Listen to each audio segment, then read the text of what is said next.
Bon, mais du coup, aujourd'hui, comme la dernière fois, je suis en compagnie d'Arthur Dumoulin. Salut Arthur, tu vas bien? Salut à tous, impec et toi Greg? Ça va super. Et encore une fois, on n'est pas tout seul cette fois-ci non plus. On est Non, accompagné de deux superbes invités. Salut les gars, vous allez bien? Bonsoir à vous, bonsoir à tous. Ça va très bien. Super content de vous recevoir. J'espère que. Est-ce qu'on entend bien nos invités aussi? Est-ce que vous pouvez nous confirmer bien nos invités? c'est parfait. Bon, malheureusement, on est en distanciel pour cet épisode, mais c'est pour avoir nos deux créateurs d'Insta Shop. On arrive, enfin d'Insta Shop France, on arrive avec ça. Bon, du coup, on va vous présenter un petit peu. Est-ce que Mathias, tu peux t'introduire un petit peu, comme ça, te présenter? Et ben ouais, carrément, c'est parti. Donc moi, donc j'ai 21 ans, j'ai fait 3 ans d'INSA Lyon, j'ai fait 2 deuxièmes années. Pour voir, c'était vraiment cool.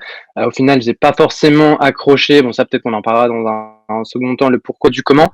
On a monté pendant ma deuxième année avec Léonard ce projet INSA Shop France dont on va parler aujourd'hui. À cette époque-là, du coup, j'étais responsable INSA Lyon.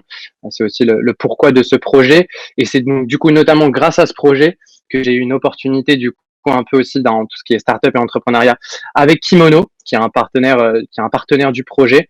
Et donc du coup aujourd'hui, je suis en CDI chez Kimono sur une partie commerciale et tout se passe très bien. Et donc du coup, j'ai complètement quitté l'INSA pour rejoindre Kimono et tout l'environnement startup. Ça aussi, peut-être qu'on aura l'occasion d'en parler.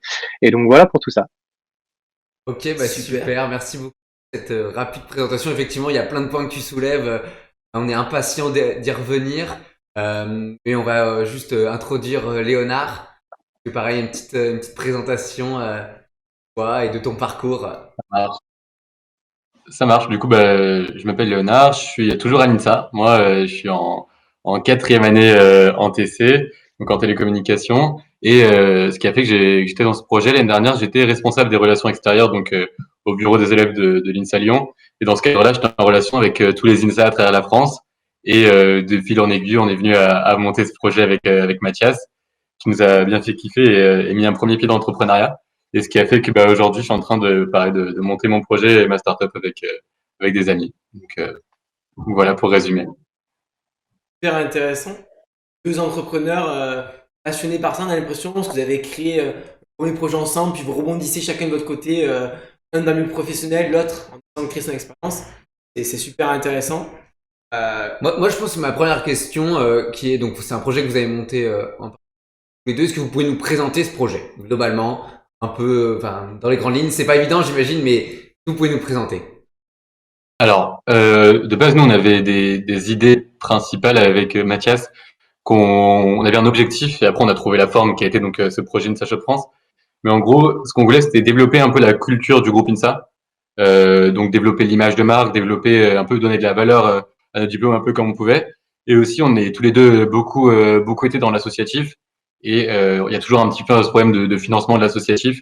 Donc on voulait trouver un moyen un peu de financer l'associatif par les élèves, un moyen un peu plus fiable, hein, passer forcément par les institutions qui parfois peuvent être contraignantes. Et puis comme ça nous permet d'avoir des moyens en plus. Donc je dirais que c'est là d'où est venu l'objectif. Mathias, je te laisserai peut-être présenter le pourquoi après, le pourquoi du comment on est venu à ce projet.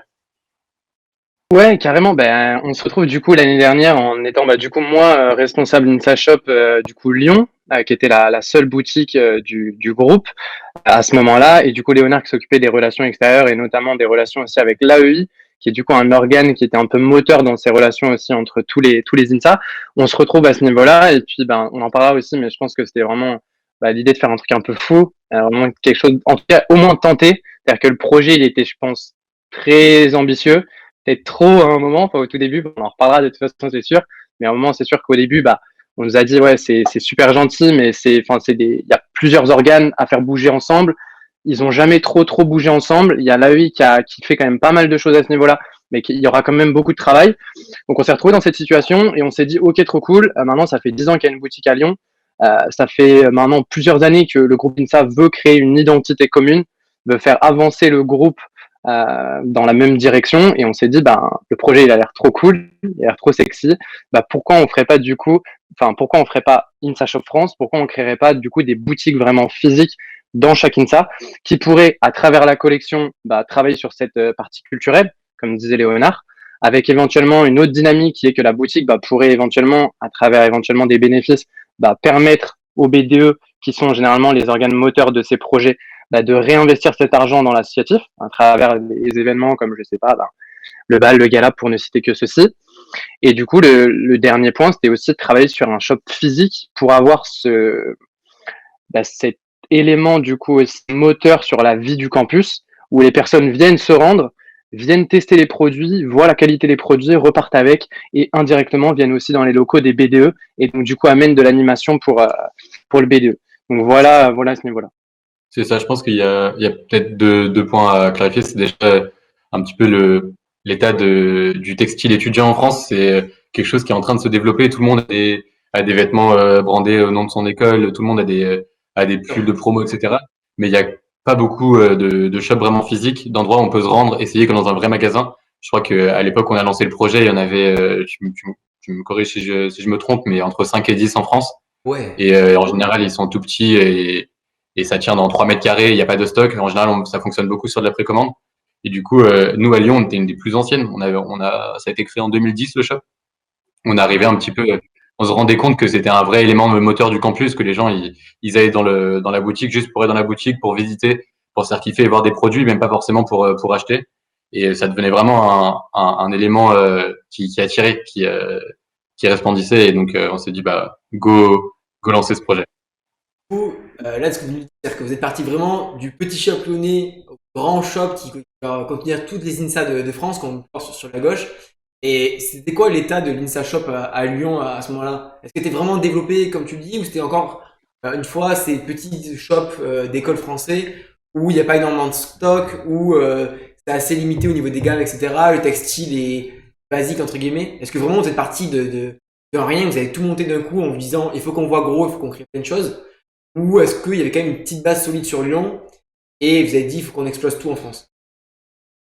Ouais, carrément, très bonne question. Bah, du coup, pour avoir fait le tour un peu à l'époque de Shop, on était notamment allé à l'UM avec Léonard. À 2 points très importants. Donc, pour répondre à ta question, oui, le Shop à Lyon, à mes yeux, était fortement développé sur plusieurs aspects. Sur le côté vraiment physique, le B2 a énormément investi sur cette partie-là. Et je pense qu'il y a très peu, maintenant, bah, il y a les autres shops, mais à l'époque, il y avait très peu de shops physiques qui avaient vraiment cette partie vraiment bah, c'était une boutique, quoi. C'était pas simplement un showroom avec 2, 3 produits, une vitrine. C'était vraiment un shop avec des tiroirs, avec des penderies. Enfin, c'était déjà vraiment en avance par rapport aux autres shops. Et la deuxième partie, c'était sur la collection, où il y avait cette collection très identitaire. Du coup, on a repris pour Insta Shop France sur la gamme Campus. Et cette gamme qui avait du coup été créée à l'époque de Gabriel, si je dis pas de bêtises, ou même peut-être avant, qui était du coup responsable d'Insta Shop Lyon, pardon, à l'époque. Cette gamme Daily, où on a travaillé sur le Rhino, travaillé sur l'emblème, et ça, c'était vraiment, je pense, en avance. Et moi, je l'ai pas vu ailleurs. C'est-à-dire que dans aucune autre école, j'ai vu une gamme développée non pas seulement sur la partie identitaire où on met un gros INSA en gros, où on met un gros HEC, un gros Harvard en gros, mais on va travailler sur quelque chose qui parle aux INSAliens, en l'occurrence là à Lyon, et après on l'a développé dans les autres INSA, et qui va leur permettre d'avoir ce sentiment d'appartenance indirect aussi. C'est ça, c'était l'objectif, c'est vraiment de se faire kiffer avec un vêtement qu'on peut porter tous les jours et sans qu'il ait le nom de l'école en gros, un vêtement qu'on peut porter pour le plaisir et pas pour revendiquer une appartenance. C'était vraiment l'objectif. D'accord, parce que du coup, si on résume un peu, c'est vrai que pour ceux qui ne connaissent pas, vous avez du coup 2 gammes. Une gamme, comme vous l'avez dit, classique, plus casual, qu'on peut porter tous les jours, avec l'emblème de chaque école. Je pense, C'est ça. pour l'INSA, c'est le rhinocéros. Chaque INSA en France a son petit emblème. Et ensuite, vraiment, la gamme marquée INSA, avec chaque fois l'année de création, etc., qui là, est commune à toutes les INSA, du coup. Pas de bêtises. Qui se dérive avec le nom des INSA, mais ouais, c'est les mêmes choses. Carrément. Ok, bah, c'est un super projet avec une ambition fabuleuse. Moi, ma question, c'est tout projet commence par une rencontre. Comment vous êtes rencontrés tous les deux? Vous connaissiez? C'est une très bonne question en vrai. C'est une très très bonne question. Ouais, il y a peut-être pas de réponse. Quand est-ce qu'on a parlé pour la première fois du projet? Putain, je Je crois saurais même que pas dire, c'est une très bonne question. c'était fin d'année ou tout début. ouais, c'était soit fin juin 2019, soit début septembre. Mais c'était un délire où on avait tous les deux, on s'était croisés, on dit putain mec, ça serait trop cool de faire ça. Et il y avait quelqu'un qui était un ancien entre guillemets du B2 qui était passé et qui nous avait dit non mais les mecs, enfin ça sert à rien, genre abandon. Enfin ouais, en gros c'est mignon, vous venez de prendre votre poste, vous avez des ambitions, mais commencez par faire votre boulot avant de commencer à avoir des projets. Et on s'est regardé avec Mathias et on s'est dit vas-y, on se fixe une réunion la semaine prochaine, on en parle, on va faire quelque chose de sérieux et ça s'est lancé comme ça. Ouais, c'était carrément ça. C'était le fait pas. Et à ce moment-là, on s'est dit, il faut qu'on le fasse en vrai. Faut C'est qu'on un le fasse. peu Et l'envie revancharde de oui, tout le monde me dit c'est pas possible, du coup je vais aller le faire en fait. moi, je pense qu'il y avait pas mal de ça. Il y avait pas que de ça, mais il y avait beaucoup, beaucoup de ça quand même. Ouais, en fait, je pense qu'il y a un truc quand tu arrives à un nouveau poste, t'as l'impression que, enfin, t'as la patate et t'as l'impression que tu peux tout faire mieux que tout le monde. Après, en vrai, quand t'as passé un an à un poste, tu sais que c'est déjà galère de faire au point pareil que ce qui a été fait avant, mais ouais, cette petite étincelle de non, vous y arriverez pas ou non, c'est impossible, ouais, on l'a prise.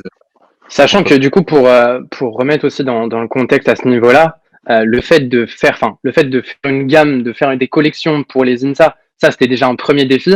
Mais nous, avec Léonard, on avait vraiment la volonté de passer sur le shop physique, qui pour nous, enfin, donnerait une dimension vraiment plus importante au projet. Et ça, c'était l'élément en plus. C'est-à-dire que le projet de base, même sans les shops physiques, c'était déjà, c'est sympa d'essayer, au moins de tenter. Enfin, faites le truc, on verra bien. Et alors en plus, quand on a dit, on veut monter un shop physique dans chaque INSA, là, c'était vraiment abandonné, comme disait Léonard, et le faites pas, ou en tout cas, genre, passez-y pas trop de temps, quoi. Et du coup, on a dit, on y va. Donc, il me dit, c'est vraiment c'est même un peu votre défi de l'impossible que vous êtes fixé entre vous deux. Vous dites, bon, voilà, ben, nous, c'est ce qu'on veut, on pense qu'il peut être bien, du coup, on fonce là-dedans. Et ce que je trouve fou, c'est que quand on a un projet aussi gros qui se monte, parce que vraiment, on passe de 1 INSA à 7 d'un coup, il y a plein de choses à faire derrière, on imagine tout ce que ça peut apporter derrière comme tâche. Et par où vous commencez, et même avant ça, est-ce que vous deux, enfin, vous avez des expériences entrepreneuriales ou dans des projets en amont, où vraiment, from scratch, vous vous dites, bon, ben voilà, ben, aujourd'hui, cette idée, elle me passionne, j'ai envie de me lancer à fond là-dedans, pareil, dedans.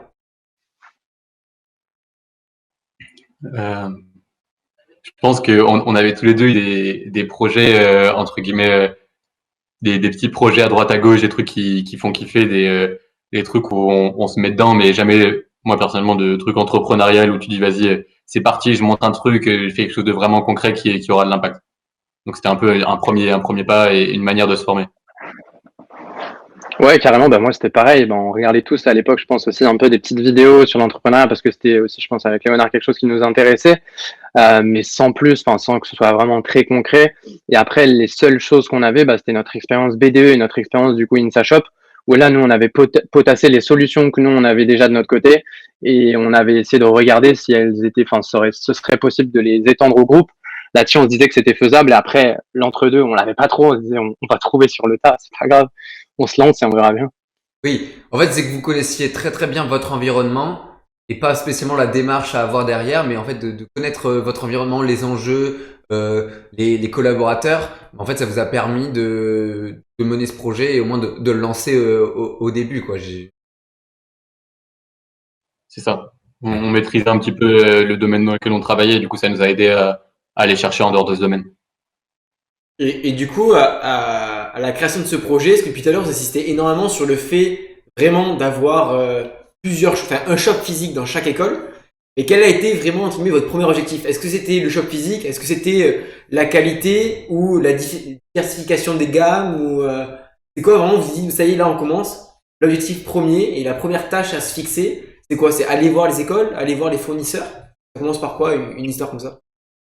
La première, ça a été pas présenter le projet aux autres écoles parce que en fait la relation entre les différentes écoles elle est limite politique parce que il y a des relations un petit peu de je saurais pas trop comment dire mais ça fait un moment que la relation existe et il y a eu différents c'est tout le jeu de l'associatif, mais il y a eu différents BDE qui sont succédés dans chaque école avec différentes personnalités. Et du coup, à l'instant où on est arrivé, il y avait des relations qui étaient un petit peu compliquées. Si je prends l'exemple à Lyon, par exemple, avait enfin, l'INSA Lyon et le B2 de l'INSA Lyon, c'est partie des très grosses assos et c'est un peu plus gros que d'autres assos des autres INSA. Et il y avait un peu à ce moment-là cette vision de comme le B2 est plus grand, il essaye un petit peu d'imposer ses idées, il essaye un petit peu d'imposer ce qu'il fait et il écoute pas trop les autres. Et du coup, c'est dans ce contexte qu'on est arrivé et surtout ce qu'il fallait dire, il fallait vraiment marcher, c'était vraiment marcher sur des œufs. Et donc c'était ça le premier objectif, c'était présenter l'idée sans que ça paraisse pour on vous impose quelque chose, on arrive et on impose ce qu'on fait et vous n'avez pas le choix. Donc c'est ça la première barrière. Ouais, quand tu C'est dis. carrément un premier objectif et au final un premier défi aussi, comme disait Léonard, parce qu'on avait besoin de marcher sur des œufs. Et donc du coup, pour cette présentation du coup à l'AEI, on présentait à tout le monde, on avait quand même le besoin d'avoir une idée, un projet qui était relativement quand même bien dense et concret. Et donc du coup, en amont, on avait quand même avancé sur quasiment tous les points de manière au moins virtuelle, en ayant, je sais pas, à l'époque, on fait la présentation à l'AEI, on a quand même déjà un premier BP qui est quand même bien avancé. On a des premiers visuels quand même aussi un peu avancés et on sait globalement où est-ce qu'on veut aller en termes de deadline. Et donc, du coup, on y va et on leur dit, OK, donc ça, c'est le projet.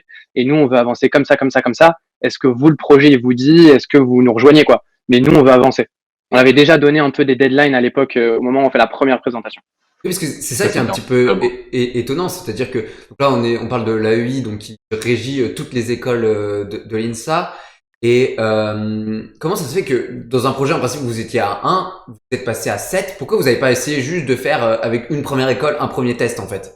Vous avez tout de suite eu cette idée de on globalise en fait ou c'est par un concours de circonstances que ça soit fait comme ça? C'était globalement, on s'est dit, en fait, c'est toujours dans ce même contexte où c'est un peu politique, c'est que tu peux pas dire, je commence par celle-ci, puis après je verrai parce que pourquoi celle-ci et pas une autre. Et du coup, on a commencé par dire, on lance tout le monde et on verra un peu où ça nous mène. Peut-être qu'à la fin, on n'en fera que un ou deux, même si c'était pas du tout l'objectif, mais on lance tout le monde comme ça motive tout le monde. On avait en tête que toutes les INSA allaient bosser dessus et on allait en faire le max possible, mais en multipliant les chances, forcément, ça allait multiplier le nombre de choses concrètes à l'arrivée. Après, l'accueil de la ville, il a été bien, mais ça restait en vrai quand même à bosser. Et puis, on verra. En vrai, c'était quand même une bonne chose puisqu'ils nous ont pas dit non. S'ils nous avaient dit non, on aurait simplement été bloqués. Mais c'était comme ils y croyaient pas trop, ils ont dit oui dans le sens où de toute façon ça verra pas le jour. On n'a pas à se poser ce genre de questions, notamment sur le point de vue financier, etc. Donc, ça a été Carrément. Mais d'ailleurs, c'était une volonté dès le début d'intégrer vraiment tout le monde et de faire un projet ultra global, au risque d'être au max de l'ambition, mais on s'est dit, c'est pas grave. Au moins, on fait un seul truc, on le fait vraiment bien, on intègre tout le monde, comme ça tout le monde est intégré et tout le monde pourra avancer. Et comme ça, c'est égalitaire aussi, et c'est vraiment le groupe INSA, et pas juste une partie du groupe INSA, c'est vraiment le groupe INSA parce que c'est INSA Shop France pour le groupe INSA. Et au final, après, avec du recul, au final, c'était une chance parce qu'on a aussi eu cette partie où, en gros, il y a des éléments qui ont été moteurs dans le sens où il y a des B2 qui ont été vite très chauds, forcément parce qu'ils avaient des situations qui étaient peut-être un peu plus faciles, mais qui nous ont aussi vachement aidés sur le fait de convaincre vraiment tout le monde de rejoindre l'aventure à des levels plus ou moins différents en fonction des stades d'avancement, des B2 ou autres. Et au final, donc c'était un objectif, mais c'était aussi une chance indirectement, après, avec du recul. Ouais.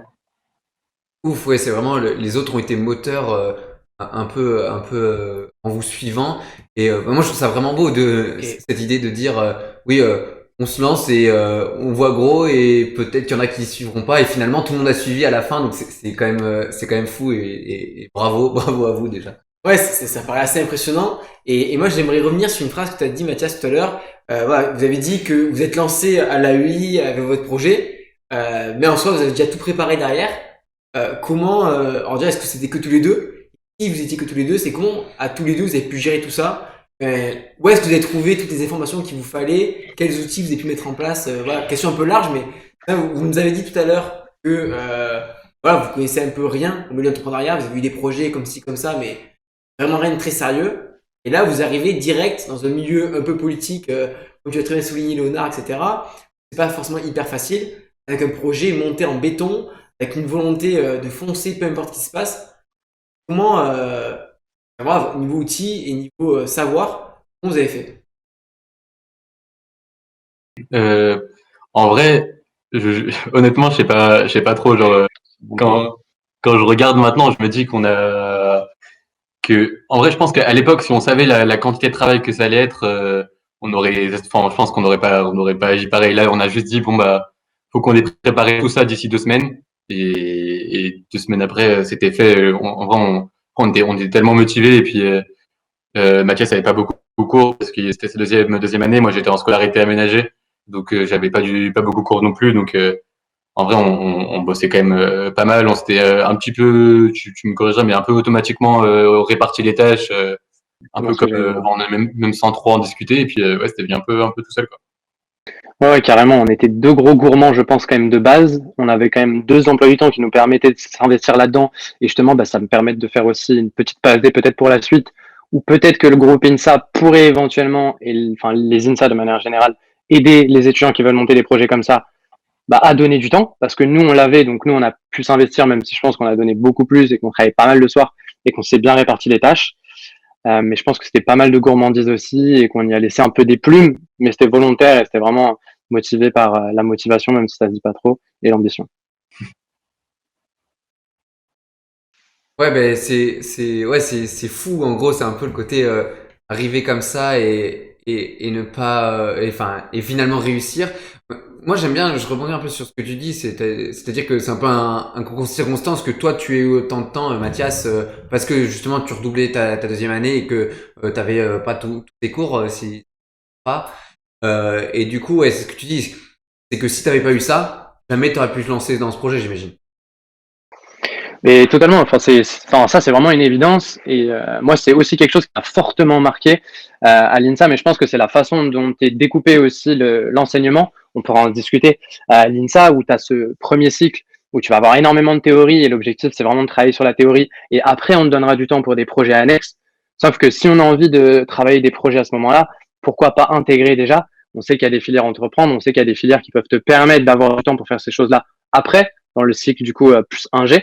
Mais dans le cycle prépa, je pense qu'il y avait quand même des choses à faire. Aujourd'hui, actuellement, la proposition, malheureusement, elle est proche de zéro. Après, c'est peut-être pas un objectif et c'est peut-être pas c'est peut-être pas possible aussi. Mais enfin, clairement, sans ce temps, ce projet-là, on l'aurait tenté, mais je doute qu'on soit arrivé au même résultat. Ouais, parce qu'il y avait un truc qui était un petit peu important aussi, c'est que euh, et c'est quelque chose on a vite été conscient, c'est que si nous on menait ce projet pas à 100%, si on le menait à 98%, il allait pas tenir l'année d'après parce que en fait il y avait tellement de gens qui travaillaient dessus et puis il y a un renouvellement associatif aussi que si à la fin de l'année le projet n'était pas terminé et qu'on remettait pas entre guillemets euh, les choses en main à ceux qui allaient gérer les shops, après qui ont très bien géré les shops, qui les ont créés un peu aussi de leurs mains. Mais si le projet n'était pas fini de manière globale, il allait pas tenir dans le temps. Et c'est ça vraiment qu'on trouvait important avec Mathias. C'était une fois qu'on était avec les personnes qui allaient créer les shops, de les accompagner jusqu'au bout et pas de les laisser un petit peu pour qu'il y ait toujours cette cohérence sur le global. Justement, là, tu parles d'intervenants externes, tu as des personnes qui créent les shops. Est-ce que vous avez préféré, entre guillemets, rester à deux et vous dire, vous connaissez tous les deux très bien le projet et vous foncez? Ou est-ce qu'à l'inverse, vous dites, ouais, là, on va avoir besoin de moyens, parce qu'il faut qu'à la fin de l'année, tout soit clean, tout soit parfait, et on va avoir besoin de moyens, du coup, on va prendre d'autres gens avec nous. Est-ce que vous êtes restés longtemps que tous les deux? Très rapidement, quand même, l'équipe Inside Shop s'est agrandie. On est restés tous les deux jusqu'à, je dirais, avril, un truc comme ça. Enfin, jusqu'à qu'on trouve les responsables des shops de chaque école, parce que on pouvait pas construire les shops de chaque école tout seul. En fait, c'était pas possible. On connaissait pas les lieux. Et puis, il y a des gens qui connaissaient, qui avaient la motivation. Pareil pour recruter une équipe, c'est impossible de recruter une équipe. Enfin, tu connais pas les gens sur place. Donc, on a eu un responsable du coup InstaShop qui est devenu après le responsable de son école à partir de mars-avril, quand c'est vraiment devenu concret, entre guillemets. Ok. Mais oui, Mais, parce que. mais Pardon.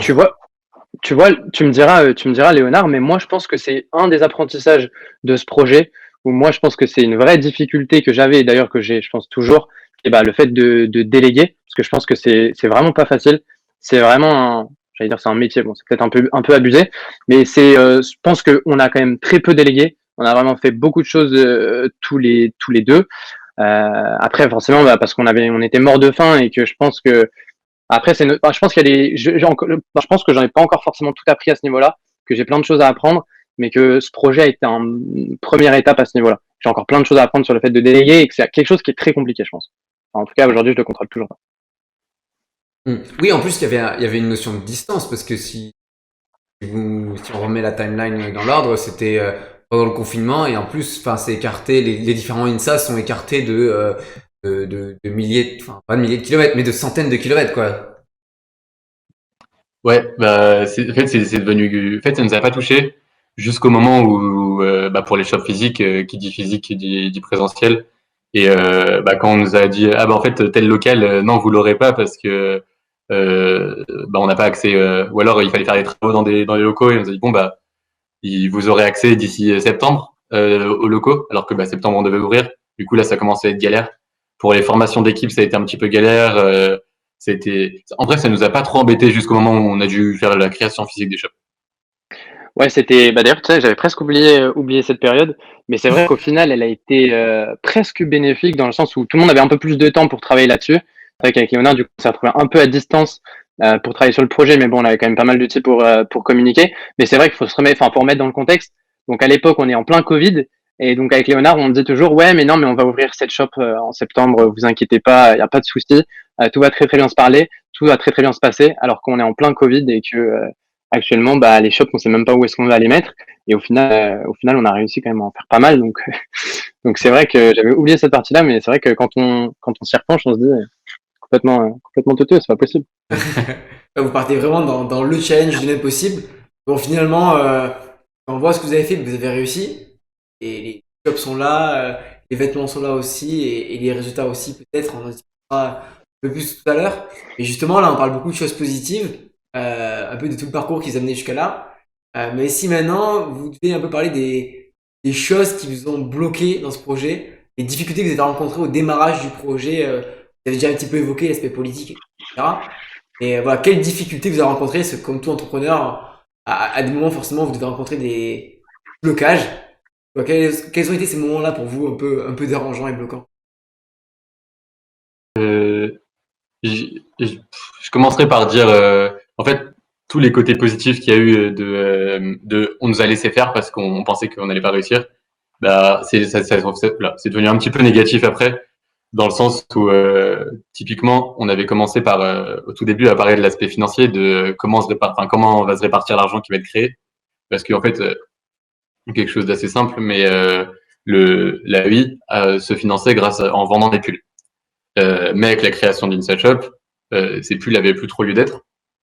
Donc typiquement, bah, comment remplacer ce financement.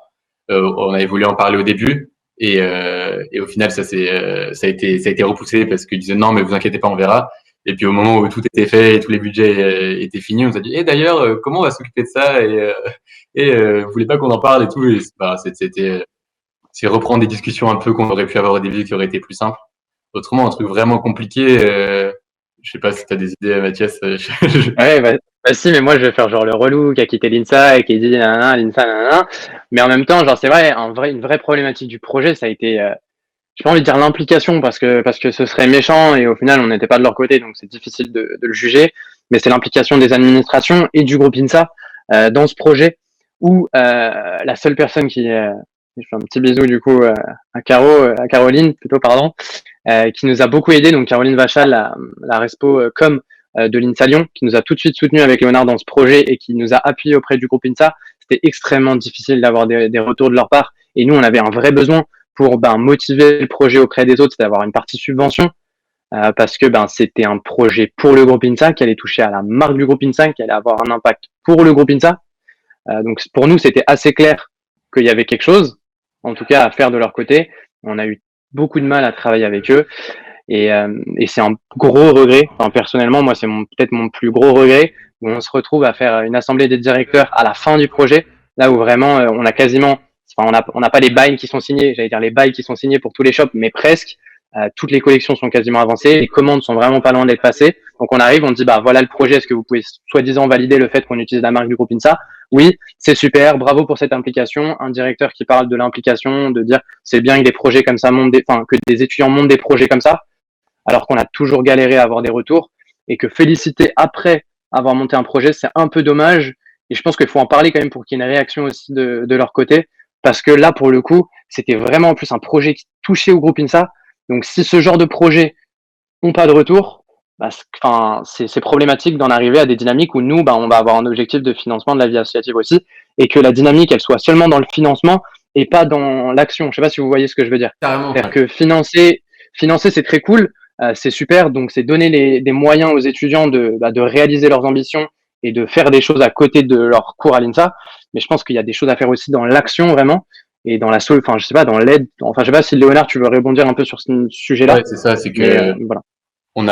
en fait, le projet a failli pas voir le jour parce que, en fait, mine de rien, lancer un projet comme ça, bah, ça demande des financements.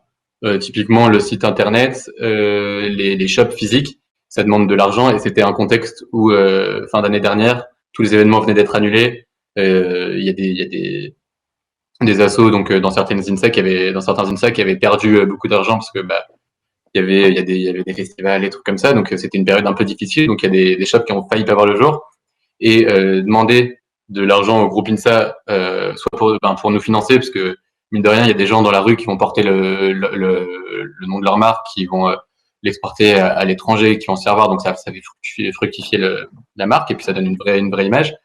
Et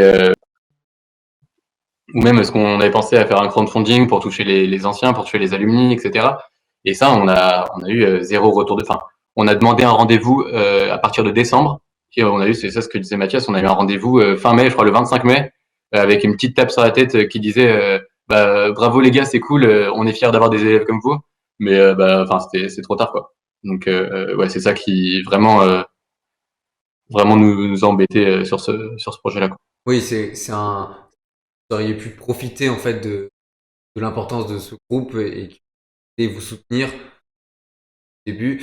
C'est vraiment un peu l'écart qu'on voit entre bah, la réalité dans le terrain et bah, des administrations qui sont au-dessus.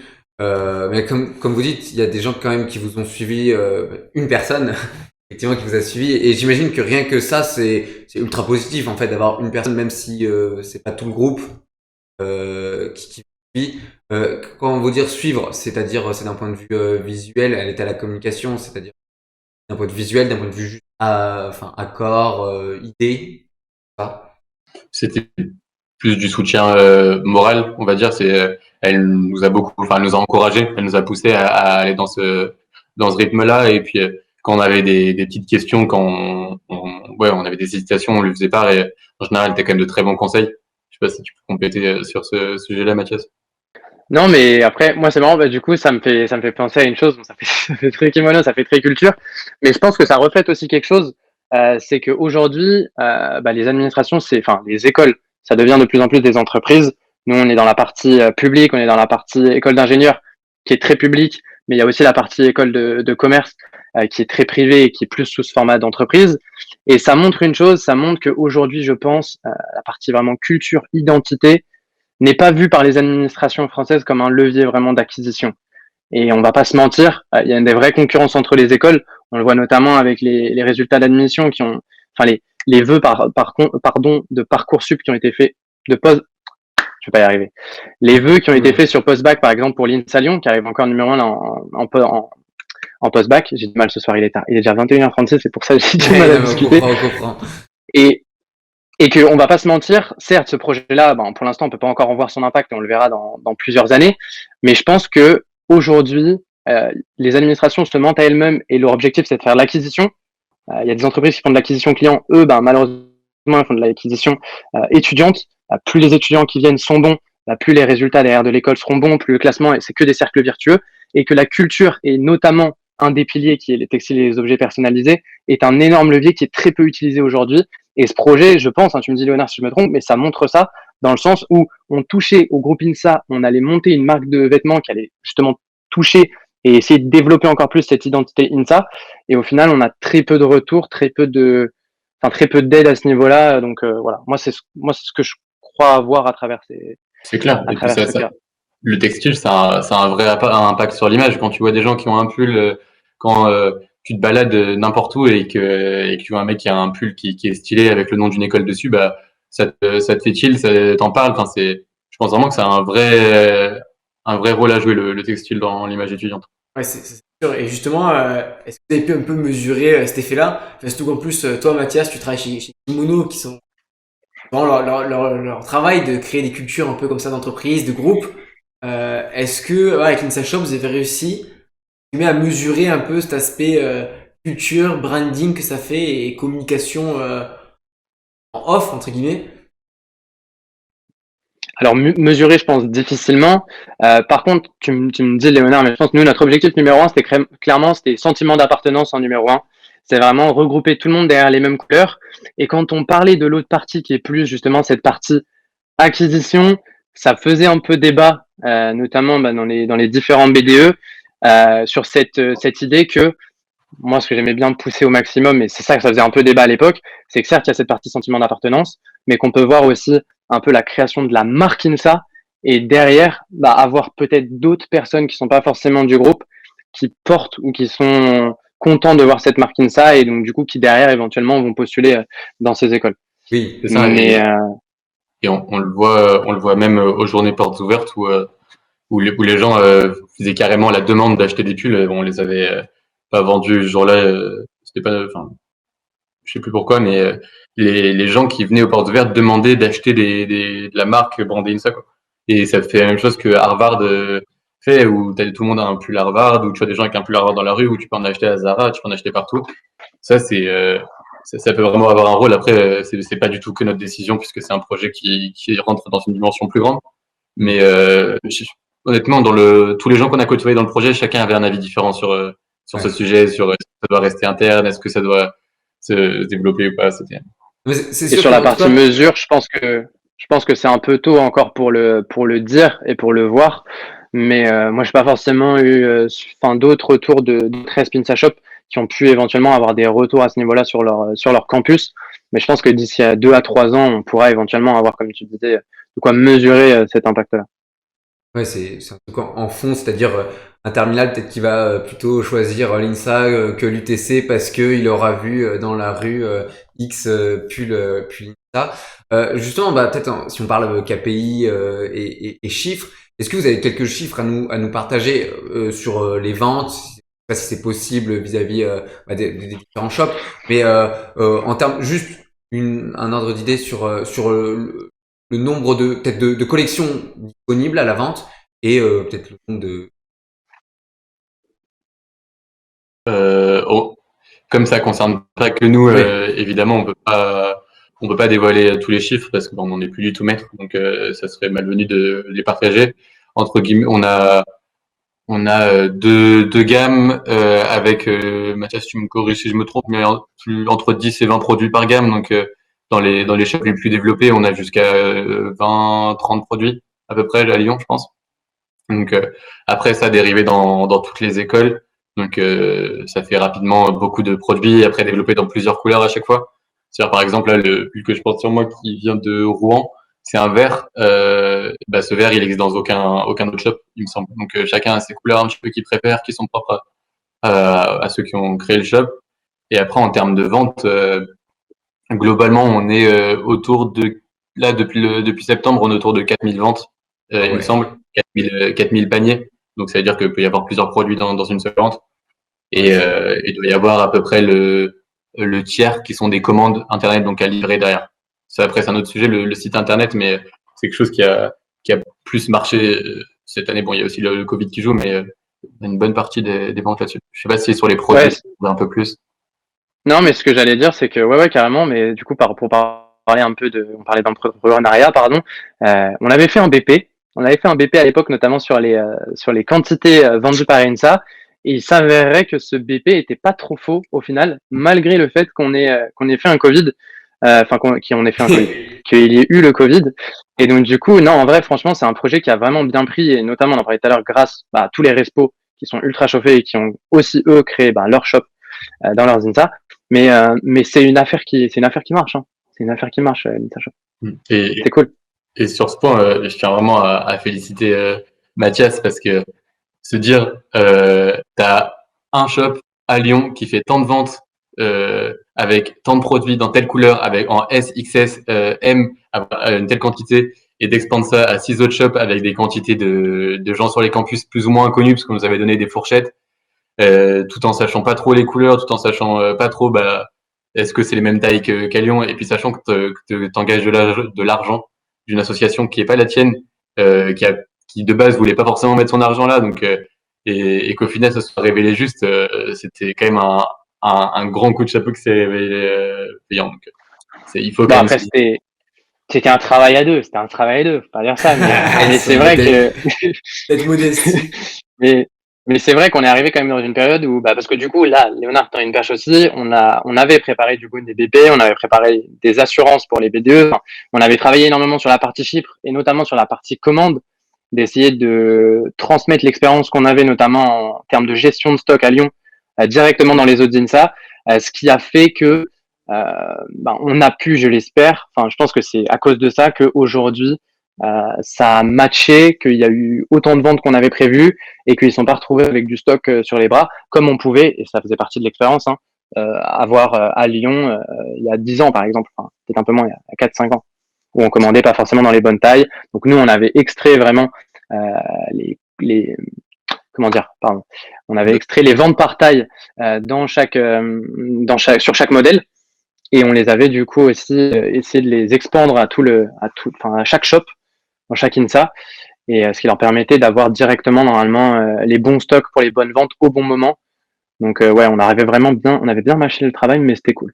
Parce qu'il faut savoir que la vente sur stock, c'est quelque chose qui est, enfin, à part à Lyon, je pense en France, quelque chose qui n'existait pas du tout dans les shops étudiants, parce que comme en général les B2 fonctionnent beaucoup sur des finances à flux tendu, en général c'était beaucoup de précommande, ils prennent de l'argent et puis après ils vont commander, comme ça ils ont pile les bonnes tailles, ils ont pile le bon argent qui rentre. Mais là, se dire je fais une avance de trésorerie, puis après ça va peut-être rentrer, peut-être pas, mais j'ai du stock en boutique, c'est quelque chose qui existait pas du tout, et c'était pour ça que c'était vraiment un tout nouvel enjeu pour les shops qui ont ouvert. Donc il faut aussi souligner ça, qui était un grand risque et un grand pari pour les B2 qui ont su faire confiance. Du coup, de notre côté, c'était aussi un pari pour vous, je suppose, pour pouvoir négocier entre guillemets avec les fournisseurs, avoir la meilleure qualité possible, au meilleur prix, etc. Ça, en plus, je sais pas si vous y connaissiez quelque chose à la base dans le textile. Il y a un milieu hyper diversifié, on trouve un peu de tout et n'importe quoi, avec des termes parfois un peu techniques, la résistance, etc. Ça a dû être aussi un bon moment pour vous, ça, un peu compliqué peut-être. Et d'apprentissage. Mais je me souviens l'année dernière avec Mathias, on regardait des vidéos de mecs dans des usines un peu bressons qui étaient en train de faire on tapait sérigraphie sur YouTube et on regardait des mecs qui étaient en train de faire des trucs dans des usines pour savoir qu'est-ce qui correspondait à quoi, comment ça fonctionnait et tout. Donc on a vraiment essayé de tout comprendre. On a compris pas mal. Donc maintenant Mathias il bosse là-dedans, donc il doit avoir un savoir qui est décuplé. Mais ouais, effectivement, on a dû tout apprendre comment ça fonctionnait, et puis après je laisse Mathias enchaîner sur les fournisseurs. Non, mais carrément, c'est vrai qu'on avait potassé de ouf avant, et moi, c'était quelque chose qui m'intéressait vraiment énormément. Et oui, c'est pour ça aussi que je suis là-dedans aujourd'hui, notamment pendant ma première année aussi d'Insa Shop, où du coup, on n'avait pas vraiment de poste à l'époque, mais j'avais vraiment potassé, mais à fond, toutes les techniques et tout, ça m'intéressait énormément. Et donc, du coup, on était arrivé avec Léo sur ce projet où, sur les techniques, on avait vraiment tous les éléments pour après s'attaquer plutôt à la partie produit. Concrètement, qu'est-ce qu'on veut en termes de prix, en termes de qualité. On avait forcément la réflexion par rapport à la qualité qui primait, mais on avait aussi la réflexion de OK, très bien, donc ça va être aux alentours de ce prix-là. Nous, on pense que l'Insalien, il va l'acheter à ce prix-là. Les prix, ils étaient comme ça avant, il y avait peut-être un peu moins de ventes. On va essayer de trouver un produit qui est peut-être un peu plus fin, avec une technique un peu moins noble, mais qui va avoir le même impact, ou un impact suffisamment fort au bon prix, au meilleur prix pour l'Italien. Donc il y avait toutes ces réflexions qui nous ont amené du coup après dans ces négociations avec les fournisseurs sur d'autres dynamiques.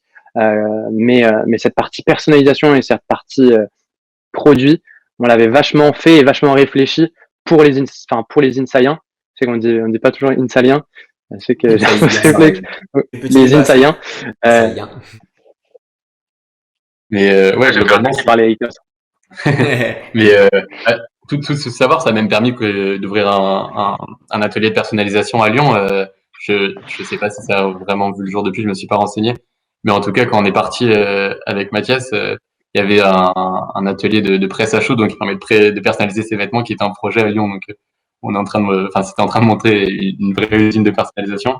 Mais c'est vrai que ce projet, il a aussi permis d'avoir des réductions de coûts, forcément, parce que quand on commande à autant, ça permet d'avoir des réductions de coûts et puis une vraie force de négociation, puisque en fait, plus que le budget que ça entraîne, parce qu'en soi, il y a des écoles de commerce qui commandent pour entre guillemets plus que en termes d'argent qu'une shop le fait, mais c'était plus le côté visibilité qui nous a permis de négocier avec les fournisseurs et d'avoir des prix qui permettaient le mieux possible. On voulait vraiment avoir un entre-deux de prix correct et puis de vêtements de qualité. On a aussi pas mal bossé sur le coton bio avec Mathias et donc on a fait la transformation pendant le projet, mais toutes les gammes qui sont venues, on essaie de mettre le maximum sur du coton bio responsable, qui permet aussi d'avoir ce côté un peu ingénieur, de pas consommer du vêtement pour consommer du vêtement.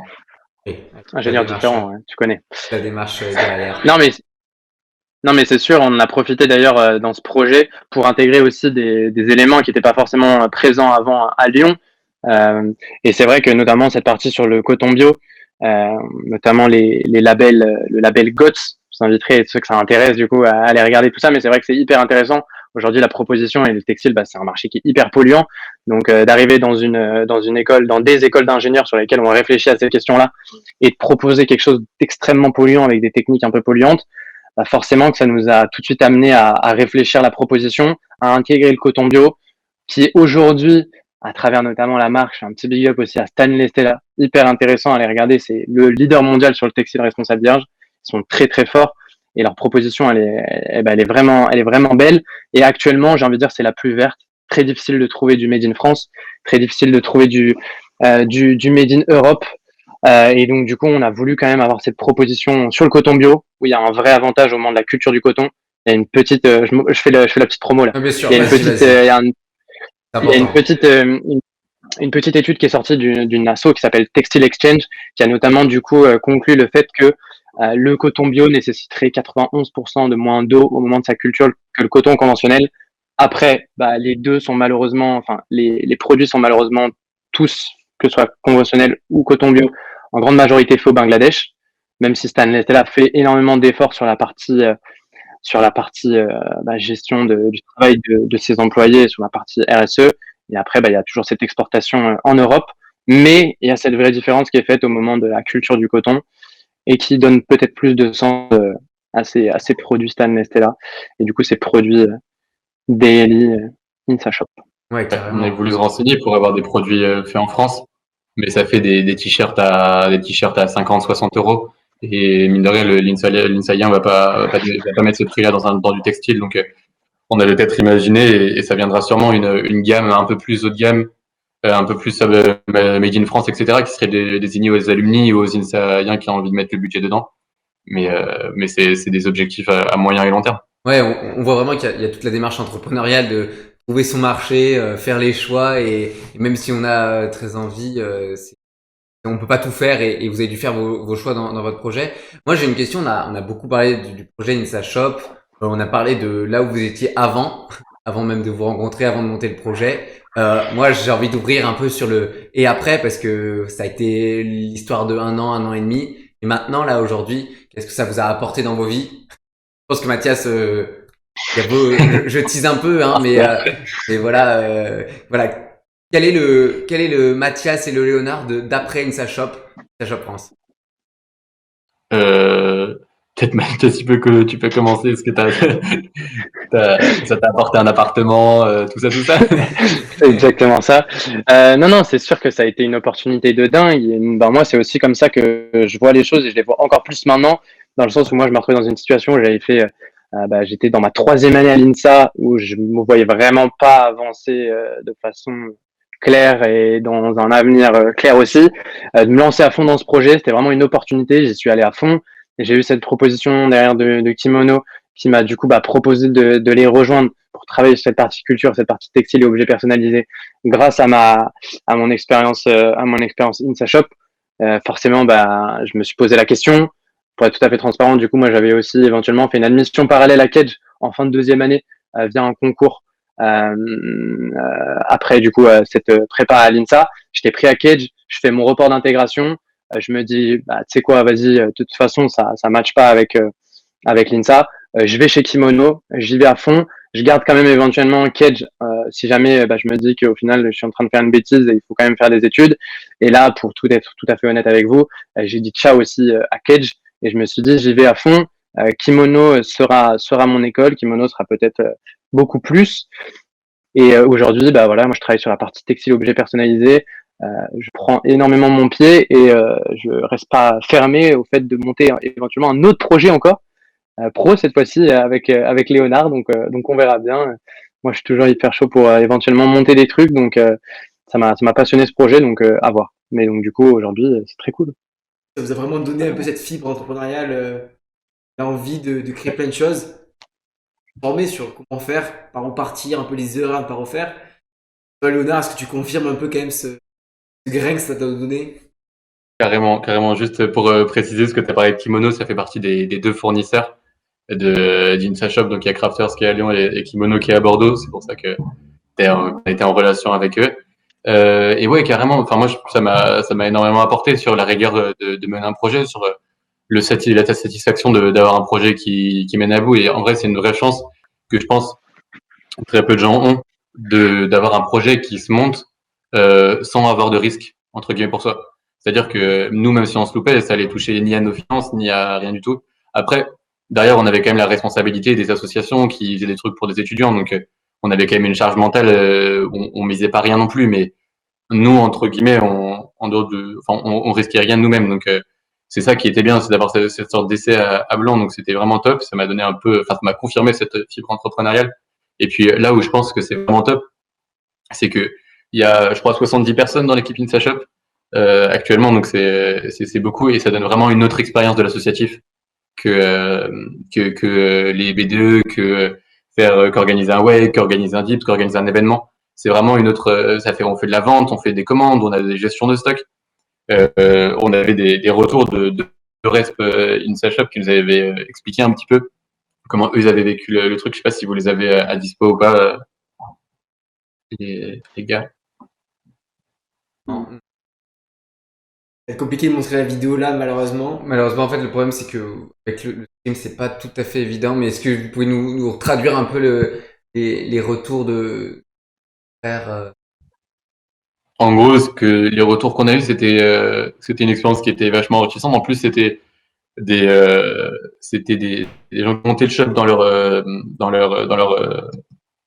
Insta. Donc c'est vraiment ils ont créé de zéro. C'est-à-dire qu'on est arrivé, eux ils sont plus ou moins chargés de la communication avec leur administration et ils ont monté le truc, ils ont monté une équipe et ils nous ressortent vraiment leur expérience ça leur a vraiment apporté quelque chose qui était différent des autres expériences associatives et puis de la gestion d'équipe qui est en fait il y a souvent des respos dans toutes les équipes associatives, mais il y a beaucoup moins cette relation manager que quand tu fais de la vente et quand tu as à gérer des gens qui font mal leur boulot. Donc, en tout cas, ils étaient très contents de cette expérience, autant que nous, on a pu l'être.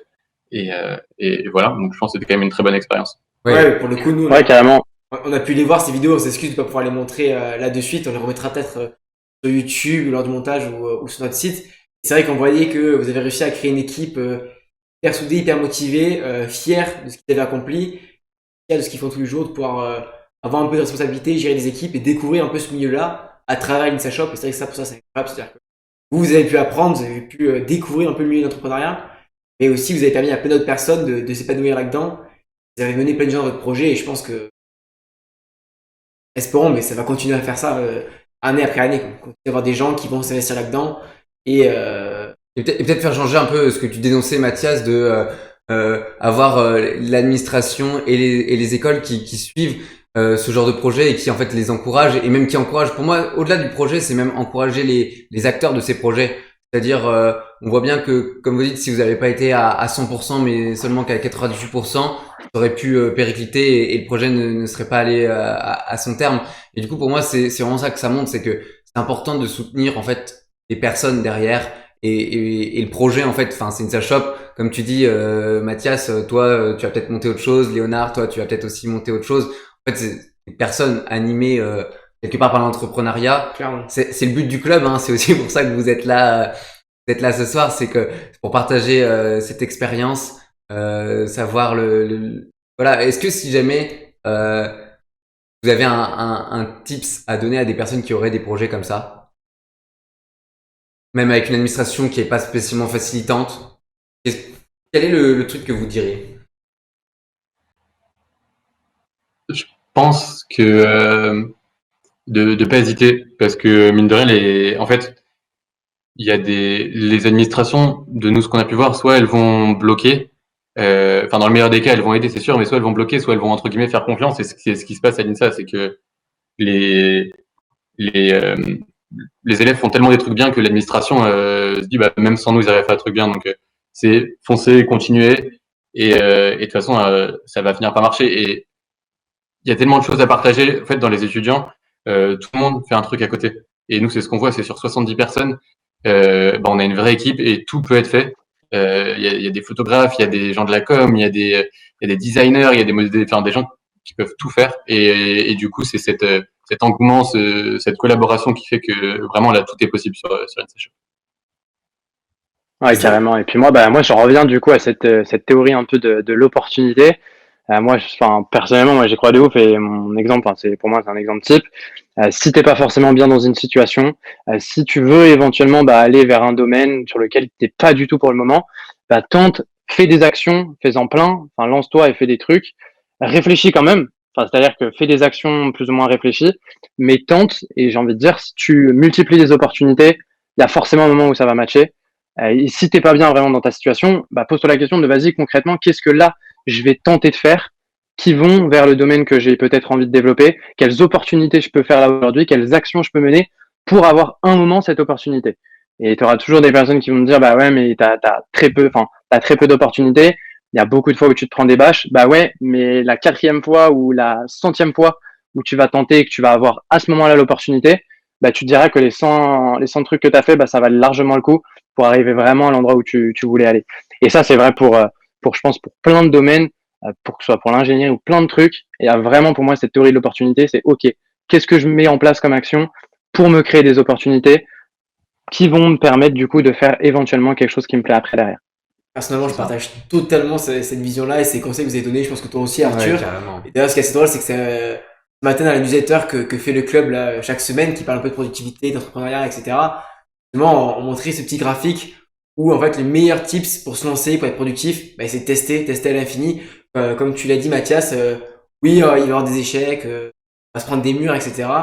Mais bon, l'idée c'est de toujours tester et finalement on va avancer plus vite et plus loin en essayant en permanence, quoi. Il faut pas avoir peur de une administration ou l'avis de la famille, des amis, des proches ou je ne sais pas quoi.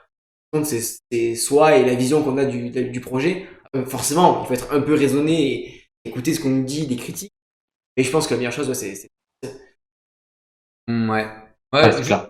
Même quand tu te lances dans le vide, entre guillemets, tu finis toujours par retomber sur tes pattes. C'est que si tu te lances et en passe, même sans savoir quoi faire, tu vas finir, enfin, forcément par trouver un truc qui te fait kiffer. Et moi, de base, quand je me lance dans le projet, le textile, c'était pas ma passion, mais tu trouves, faire des trucs qui te font kiffer et tu trouves ta voie comme ça, en fait, en te lançant dans le vide.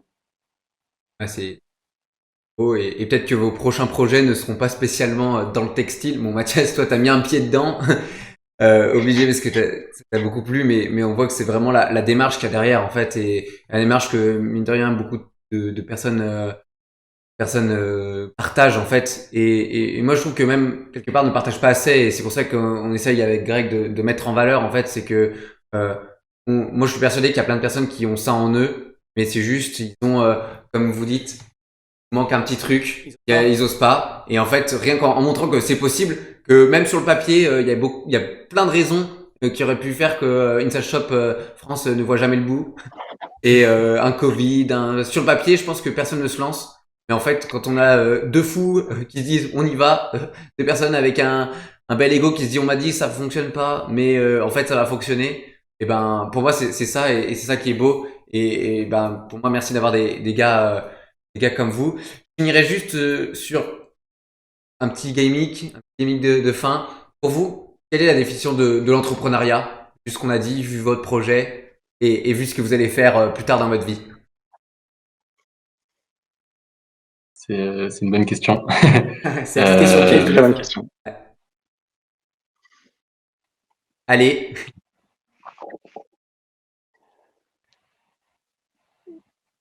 Moi, éventuellement, mais du coup, moi, c'est pas la définition de l'entrepreneuriat, mais peut-être plus éventuellement ce que peut permettre l'entrepreneuriat aussi personnellement, et notamment quand tu fais des études. Je vais notamment faire un parallèle du coup avec éthique, où quand on fait nos études, ben, on est sur une partie études, mais il y a le pro qui va arriver assez vite. Et ce genre de projet, comme INSA France ou comme les JE ou comme plein d'autres qui sont plus professionnalisants parlant, ça te permet de te connaître aussi professionnellement parlant, et c'est aussi un retour que je voulais faire.